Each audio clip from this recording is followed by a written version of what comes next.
Nejda Balluku ka reaguar me një mesazh të fortë në rrjetet sociale pas largimit të papritur të Egdit nga shtëpia më e famshme në Shqipëri për arsye shëndetësore.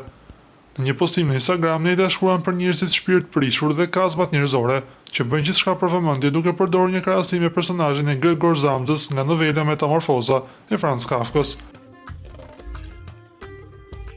Lexoj sonte fjalë, pafund fjalë, donse një kapitull mbyllet shpirtprishurit dhe kazmat njerëzore që marrin frymë për të përfituar, që marrin frymë për të kapur një follow më shumë, nuk ndalen dhe vazhdojnë të rregullisen me sekëlldi me veten. Më keq se Gregor Zamza kur u gdhi kandër dhe ndjeu neveri për atë që ishte shndruar, por mos harroni kurrë që një lule mbetet lule, dhe kur vyshkët në vjesht dhe kur çel në pranverë, dhe pranvera vjen sërish.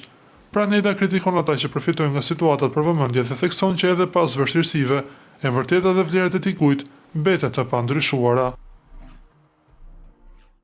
Na do t'ju themi se Nejda her pas here ka kritikuar lojën e Egdit brenda shtëpisë së famshme në Shqipëri kundrejt raportit me Gjestin.